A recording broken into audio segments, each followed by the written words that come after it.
transmitirmos a sua mensagem. Nós o abençoamos no nome de Jesus. Amém. Amém. Amém. Bom dia, irmãos. Graça e paz a vocês. Amém. Irmãos, já faz um tempo, nós vamos continuar nosso estudo do livro de Apocalipse.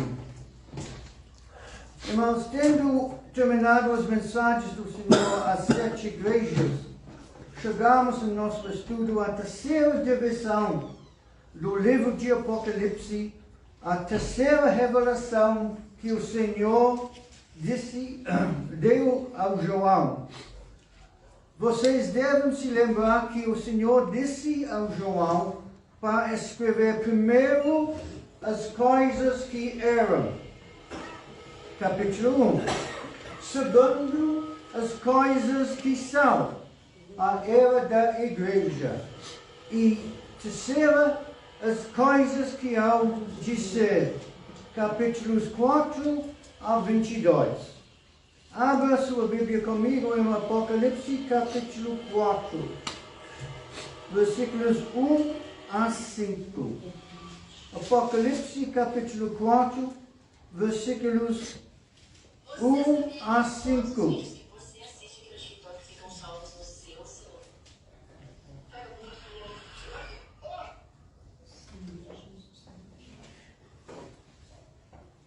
Apocalipse capítulo 4, versículos 1 a 5.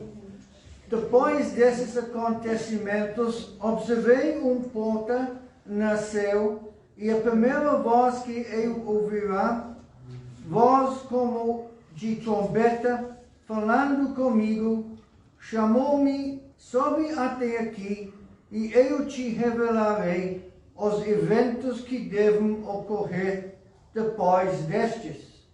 Imediatamente me vi absolutamente tomado pelo Espírito, e diante de mim estava trono no céu, e nele estava assentado alguém. Aquele, pois, que estava assentado tinha a fisionomia semelhante às pedras lapidadas de diamante e sardônio.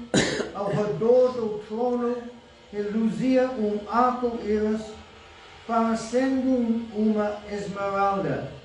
Também ao redor do trono havia 24 outros tronos. Vi assentados sobre eles 24 anciãos, vestidos de branco e com coroas de ouro sobre a cabeça. Do trono emanavam relâmpagos, vozes e trovões. Perante ele estavam acesas 7 lâmpadas de fogo, que são os 7 Espíritos de Deus. Amém. Amém. Irmãos, no capítulo 4, temos o início da parte profética do livro de Apocalipse, em que João é chamado ao céu. Para qualquer pessoa que esteja lendo o livro de Apocalipse com a mente aberta, será óbvio que algo aconteceu ou algo mudou entre o final do capítulo 3 e o início do capítulo 4. Ou seja, o arrebatamento ocorreu, porque todo o foco do livro mudou. A partir do versículo 1 do capítulo 4, o foco é o que está acontecendo no céu. Embora o que está acontecendo na terra seja mencionado, é de ponto de vista do céu. Irmãos, hoje quero me concentrar na verdade ou necessidade do arrebatamento e provar a você que a doutrina do arrebatamento é uma doutrina bíblica e baseada na palavra de Deus. Em meu próximo sermão, examinarei a visão de João sobre o céu. Portanto, primeiro quero analisar o que, quem, quando e porquê do arrebatamento. Ou depois, os três ejes do arrebatamento. Então, primeiro, o que? O mistério do arrebatamento. A Bíblia chama arrebatamento da igreja de um mistério.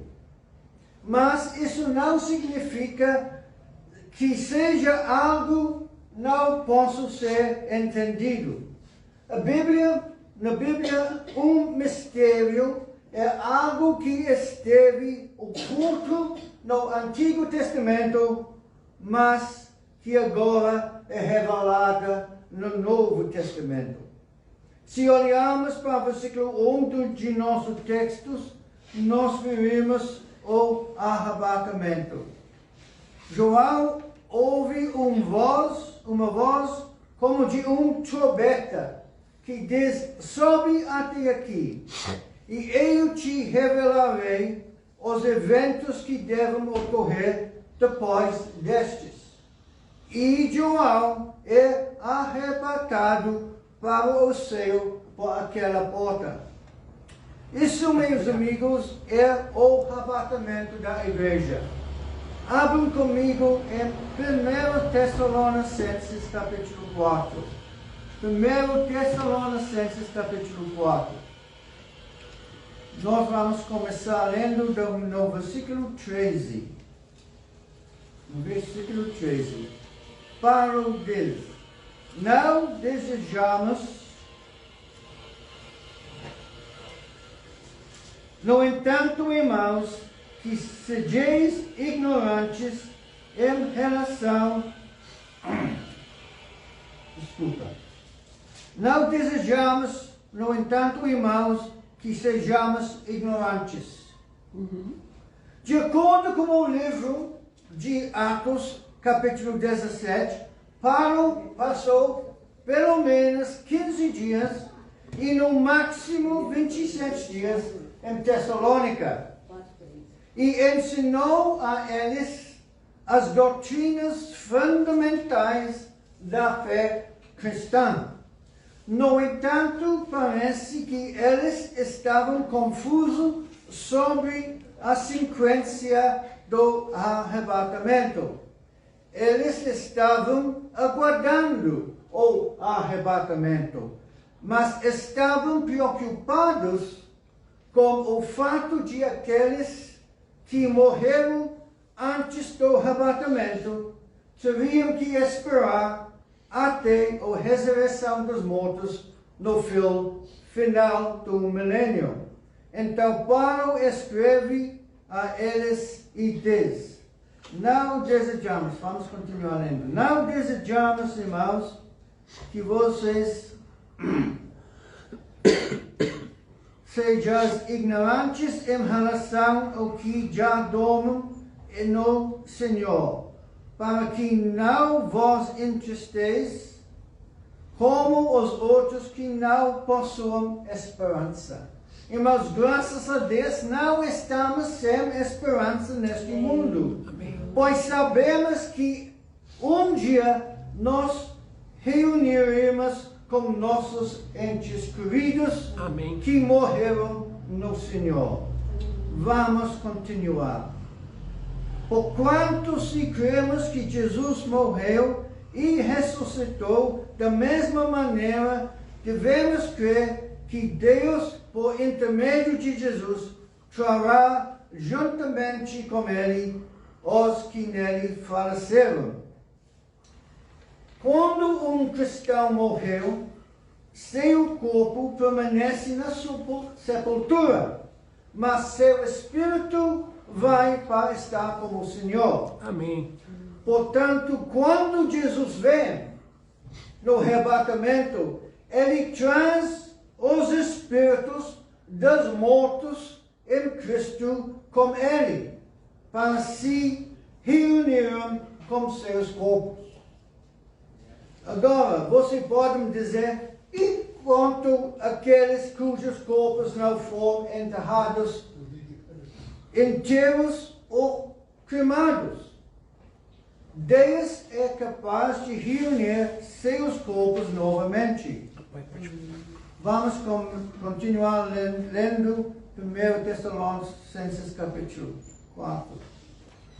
Afirmamos a todos vós pela palavra do Senhor que nós, os que estivemos vivos quando se der o retorno do Senhor, certamente não precederemos os que dormem nele. Irmãos, as palavras pela palavra do Senhor mostram que Paulo recebeu essa revelação diretamente do Senhor Jesus enquanto estava na Arábia. Agora veja o versículo 16. Aqui está a promessa do arrebatamento. Pois, dada a ordem como voz do arcanjo e os ressoar do trombeta de Deus, o próprio Senhor, não um anjo, mas o próprio Senhor descerá dos céus e os mortos em Cristo ressuscitarão primeiro. Logo em seguida, nós, os que estivermos vivos sobre a terra, seremos arrebatados com elas nas nuvens. Amém. Para o encontro com o Senhor nos ares. E assim estaremos com Cristo para sempre. Amém. Consolai-vos, portanto, uns aos outros com estas palavras. Amém. Consolai-vos, portanto, uns aos outros com estas palavras. Amém. Irmãos, a doutrina do arrebatamento é uma doutrina que deve nos confortar. Sim. Não devemos ser como aqueles que não têm esperança neste mundo. Eu disse anteriormente que o arrebatamento era um mistério. E que o mistério é algo oculto no Antigo Testamento e revelado no Novo. Paulo introduz o conceito do arrebatamento como um mistério em 1 Coríntios. Abre comigo em 1 Coríntios, capítulo 15. Versículos 21 e 22. 1 Coríntios, capítulo 15, versículos 51 e 52. Eis que eu vos declaro um mistério. Nem todos adormeceremos, mas certamente todos seremos transformados. No momento, num abrir e fecho de olhos, o som da última trombeta, porquanto a trombeta soará, os mortos ressuscitarão incorruptíveis e nós seremos transformados. Aleluia. Amém. Segunda, que a multidão soleta do arrebatamento. Irmãos, eu tenho mais notícias para alguns de vocês. Nem todos subirão no arrebatamento. Apenas os crentes verdadeiramente nascidos de novo subirão para estar com o Senhor. Amém. Os que ficaram para trás terão de passar pela grande tribulação e experimentar o julgamento de Deus sobre o mundo pecaminoso. Portanto, peço a vocês, como Pedro, que com dedicação cada vez maior confirme seu chamado e eleição. Amém. Amém. Como fazer isso? certificando-se de que você nasceu de novo, que se arrependeu de seus pecados e depositou sua fé na obra consumada de Cristo na cruz. Há muitos cristãos nominais que serão deixados para trás. Abra sua Bíblia comigo em Lucas capítulo 17. Lucas capítulo 17, versículo 34. Lucas 17.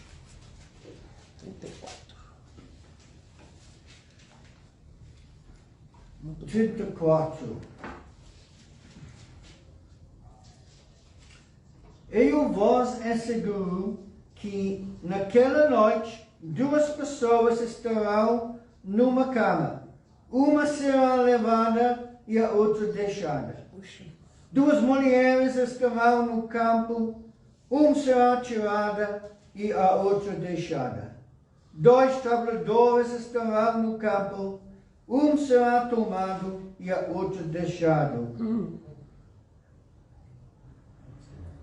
Amém. Muito pesado. Agora, quando o Senhor diz naquela noite, Ele não está dizendo que virá como um ladrão para roubar sua igreja.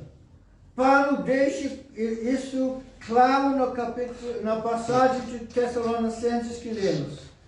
O que o Senhor está dizendo é que Ele virá repentinamente, inesperadamente, e em um instante nos desaparecemos. Em um piscar de olhos, Paulo diz. Quão rápido é isso? Agora você pode me dizer, como posso saber que o arrebatamento aconteceu no capítulo 4 de Apocalipse? Vamos voltar again. Veja o versículo 4 do capítulo 4 do Apocalipse. Também ao redor do trono havia 24 outros tronos. Vi assentados sobre eles 24 anciãos, vestidos de branco e com coroas de ouro sobre a cabeça. Agora, esses não são anjos ou criaturas vivas. Há apenas 4 criaturas vivas mencionadas na Bíblia. Esses são seres humanos. Então, quem são esses 24 anciãos? Esses 24 anciãos são os mortos em Cristo e os transformados. Eles são a igreja glorificada e João os vi como anciãos. Observe como eles são descritos no versículo 4. Eles estão vestidos de branco. Na Bíblia, o branco representa a justiça. Portanto, eles são justos e também têm coroas em suas cabeças. De onde esses representantes da igreja glorificada tiraram suas coroas? Eles as receberam do trono de julgamento de Cristo. É assim que eu sei que o arrebatamento ocorreu entre o final do capítulo 3 e o início do capítulo 4. Veja que a Bíblia ensina que após o arrebatamento, todos nós comparecemos perante o tribunal de Cristo. Veja 2 Coríntios capítulo 5, versículo 10. Abre sua Bíblia comigo. 2 Coríntios capítulo 5, versículo 10.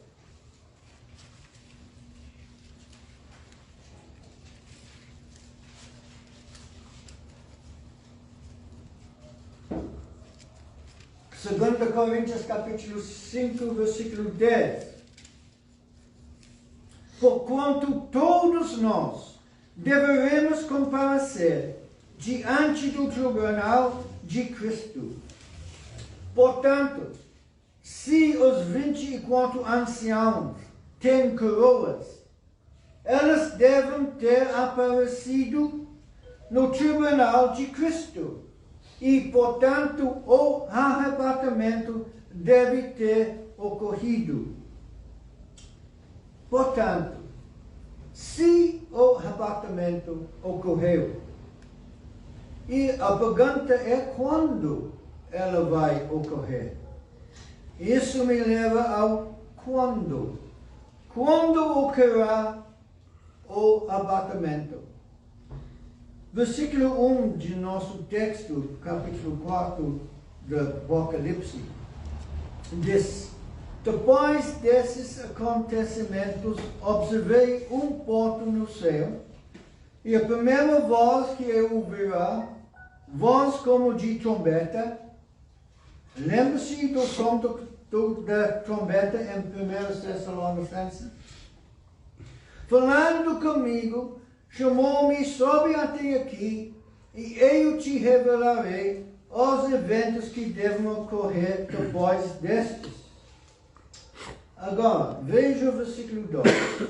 Imediatamente, toma nota, imediatamente me vi absolutamente tomado pelo Espírito, e diante de mim estava trono no céu, e nele estava assentado alguém. Quando foi esse aconteceu com João? Aconteceu de repente. Ele não estava esperando. Ele está descrevendo a era da igreja quando de repente a trombeta soa e ele é imediatamente arrebatado ao céu. Meus amigos, isso é o que vai acontecer conosco, com você e comigo, se formos salvos.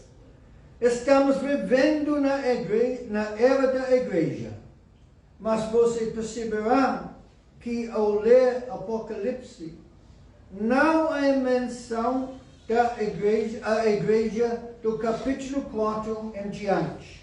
A palavra igreja desaparece de Apocalipse. No capítulos 2 e 3 é a igreja. Mas do capítulo 4 em diante, a igreja não é mencionada novamente. Por quê? Porque a era da igreja, a era da graça de Deus passou.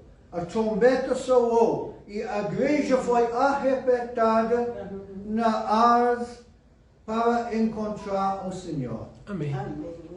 Então, quando o Senhor virá buscar sua igreja? Aí eu não sei. Você não sabe. Ninguém sabe. Mas o Senhor e o Pai sabem. Até mesmo o Senhor, quando estava na terra, tinha esse conhecimento escondido dele, como Jesus diz em Marcos capítulo 13, versículo 32. Todavia, a respeito daquele dia, ou hora, ninguém sabe, nem os anjos no céu, nem o Filho do Homem, senão apenas o Pai. No entanto, irmãos, o que é certo é que um dia o Pai dirá: Filho, vai buscar sua noiva. Agora, gostamos muito de dizer que o arrebatamento está próximo. Nós falamos isso o tempo todo. Olha as coisas no mundo e fala: o arrebatamento é próximo.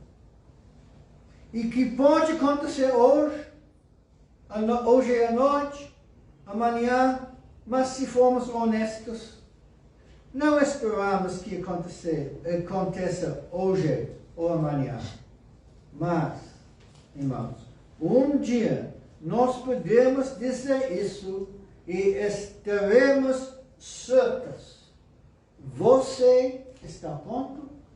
Você está pronto para o arrebatamento? Agora, quero analisar o porquê. Por que o arrebatamento?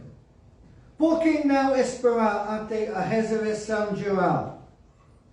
Veja os versículos 2 a 4 em nosso texto, Apocalipse capítulo 4.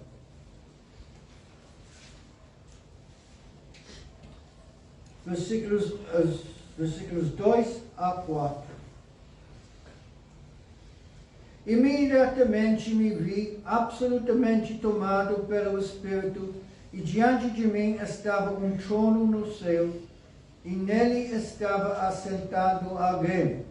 Aquele, pois, que estava assentado tinha a fisionomia semelhante às pedras lapidadas de diamante e sardônio. Ao redor do trono reluzia arco-íris, parecendo esmeralda. Também ao redor do trono havia 24 outros tronos. Vi assentados sobre eles 24 anciões vestidos de branco. E com coroas de ouro sobre a cabeça. Por que existem tronos? Porque Jesus disse que se sofremos com Ele, reinaremos com Ele. Nós nos sentaremos em tronos e julgaremos o imundo. Nós vamos administrar julgamento de Deus sobre este mundo. Paulo diz em 1 Coríntios capítulo 6, se você quer abrir, 1 Coríntios capítulo 6, versículo 2.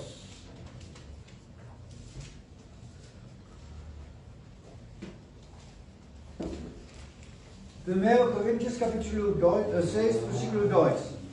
Aos desconheceis que os santos julgarão o mundo todo. Olha agora, versículo 3. E mais, não sabeis vós que iremos julgar inclusive os anjos? Sure. Nós vamos sentar nos tronos com coroas de ouro. Irmãos, depois de analisar o que, quando e porquê, vamos dar uma olhada rapidinho nos 3 R's do motivo do arrebatamento. Primeiro R, recepção. O primeiro motivo para o arrebatamento é a recepção. O Senhor virá e receberá sua noiva para si. Abram comigo o Evangelho de João, capítulo 14. O Evangelho de João, capítulo 14. Versículos 1 a 3.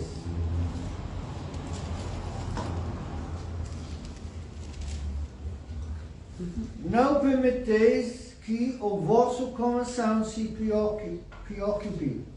Credes em Deus, credes também em mim. Na casa do meu pai há muitos aposentos. E se não fosse assim, eu teria dito a vós. Portanto, vou para preparar-vos lugar. E quando eu me for, e vós tiver preparado um lugar, virei de novo e vos levarei para mim, a fim de que, onde eu estiver, estejeis vós também. Que dia grandioso, quando vimos o Senhor Jesus, quando Ele nos receber para si e participamos da ceia dos bodes do Senhor, do Cordeiro. Segunda R, resgate. Para voltar para Apocalipse capítulo 3. Apocalipse capítulo 4, versículo 3.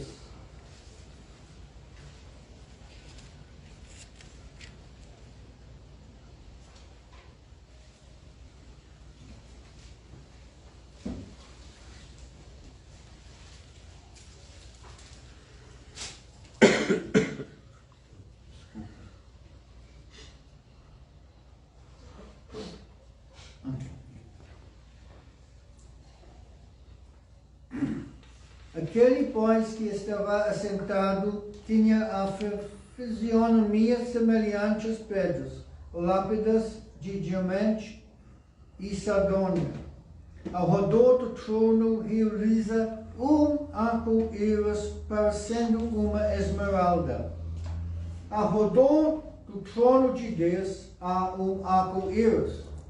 A palavra arco-íris em grego é a origem da palavra íris, ou seja, é como uma agulha. Ao redor desse trono há uma arco-íris. Entretanto, esse arco-íris é diferente. É verde e como uma esmeralda.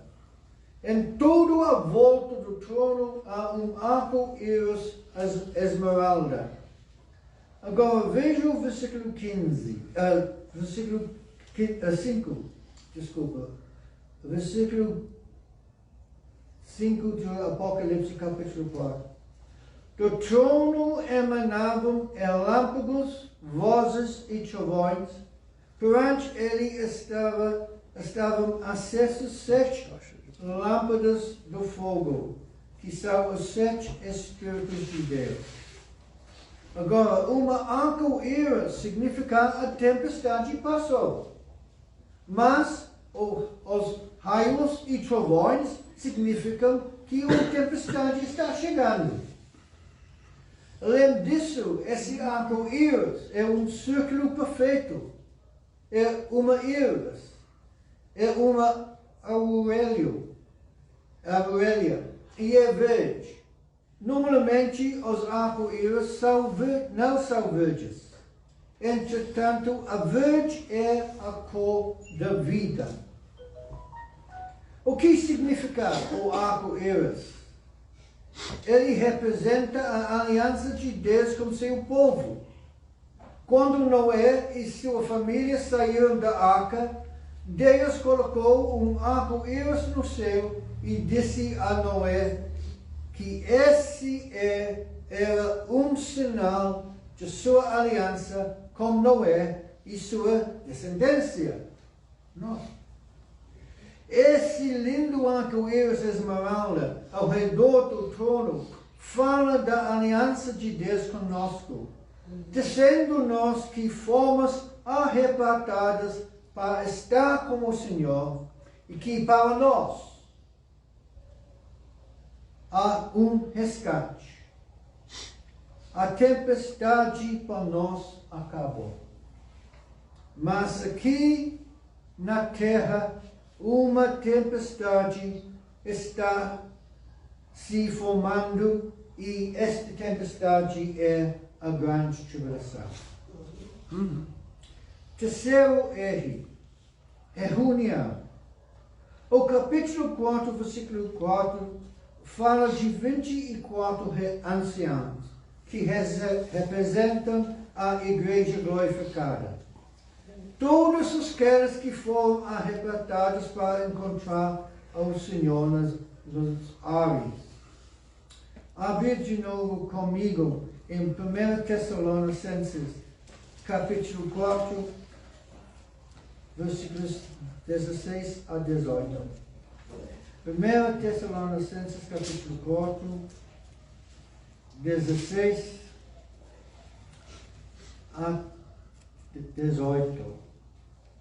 Pois dada a ordem com a voz do arcanjo e ressoou da trombeta de Deus, o próprio Senhor descerá dos céus e os mortos em Cristo ressuscitarão primeiro. Logo em seguida, nós os que estávamos vivos sobre a terra seremos arrebatados com eles nas nuvens para eu encontrar com o Senhor nos ares e assim estaremos com Cristo para sempre. Amém. Amém. Consolai-vos, portanto, uns aos outros com essas palavras. Meus amigos, que dia será esse? Reuniremos nós com nossos entes queridos que morreram no Senhor. e estaremos com elas para sempre. Que reunião familiar será essa? Para encerrar, tenho de fazer novamente a pergunta: você está pronto? Pronto? Tem certeza de sua salvação? Ou está apenas falando da boca para fora como o Senhor?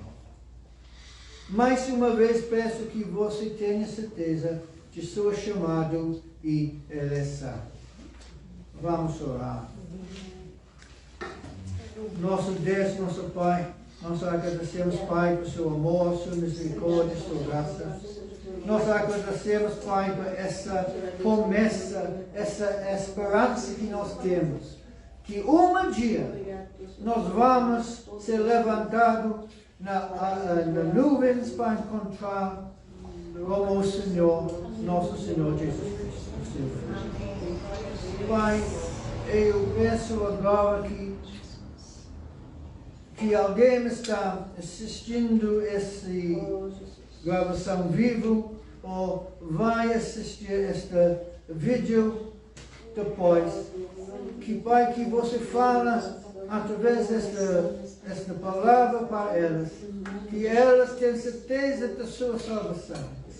Pai, que você convencer pessoas dos seus pecados e a necessidade de salvação e a obra cumprida de Jesus na cruz para lavar e perdoar os pecados, para pagar o preço dos pecados delas. Pai, eu peço isso em nome de Jesus. Amém. O Senhor abençoe, irmão.